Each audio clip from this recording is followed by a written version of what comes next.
بسم اللہ الرحمن الرحیم۔ السلام علیکم۔ امید کرتی ہوں کہ آپ سب خیریت سے ہوں گے۔ میرا آج کا عنوان 7ویں جماعت کے لیے تحریر کردہ کتاب سورج مکھی میں سے مثالی طالب علم کون ہے؟ آج ہم اس پہ چند باتیں کریں گے۔ آپ کی کتاب صفحہ نمبر 30 پر دیا گیا سبق مثالی طالب علم کون؟ اس میں اسکول میں کروائے جانے والے ایک میگزین کی اشاعت پر بات کی جاتی ہے، جس میں طالب علم مثالی طالب علم کے بارے میں کا انٹرویو شامل کرنا ہوتا ہے۔ ایک پرنسپل کا انٹرویو شامل ہوتا ہے اور ایک اسکول کے چوکیدار کا۔ اس کے لیے طلبہ کو 5 گروہوں میں تقسیم کیا جاتا ہے۔ ہر گروہ میں 5 طالب علم ہوتے ہیں اور 5 طالب علم جو مثالی طالب علم کون کے بارے میں معلومات اکٹھی کر رہے ہوتے ہیں، ان میں علی، ہارون، سعیم، عمران اور طارق ہیں۔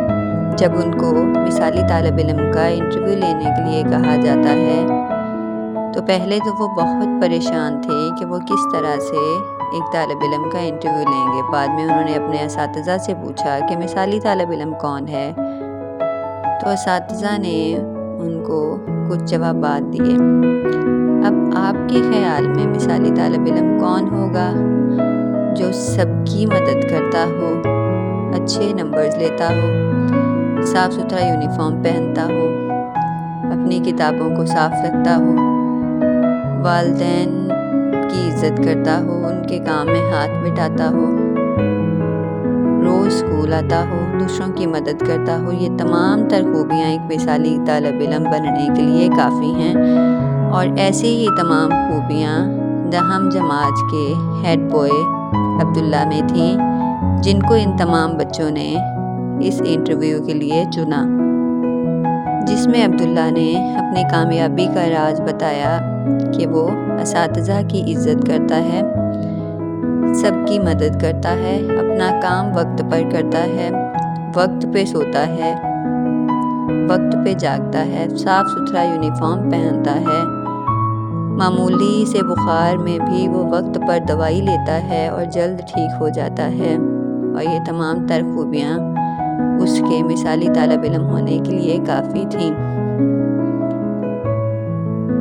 جب یہ انٹرویو ان 5 طلباء نے اساتذہ کو شائع کرنے کے لیے کہا تو سر اشفاق نے عبداللہ کے تعارف میں ایک شعر بھی شامل کروایا۔ عقابی روح جب بیدار ہوتی ہے جوانوں میں، نظر آتی ہے ان کو اپنی منزل آسمانوں میں۔ ساتھ ہی یہ جملے بھی کہ باحیثیت مثالی طالب علم اپنی ذمہ داریوں کو باحسن و خوبی انجام دینے والے، مستقبل میں ذاتی اور اجتماعی ذمہ داریاں احسن طریقے سے نبھانے کی صلاحیت رکھتے ہیں اور قوم کے لیے اثاثہ ثابت ہوتے ہیں۔ جی تو بچوں، آج کے پڑھائے گئے اس سبق میں مکمل کہانی یہی تھی۔ جب بھی آپ مثالی طالب علم بننا چاہیں تو سب سے پہلی چیز یہی ہوگی کہ وقت کی قدر کریں، آج کا کام کل پر نہ چھوڑیں۔ آج کے لیے اتنا ہی۔ انشاءاللہ آپ کو یہ ویڈیو ضرور پسند آئے گی۔ تب ہم کل ملیں گے۔ اللہ حافظ۔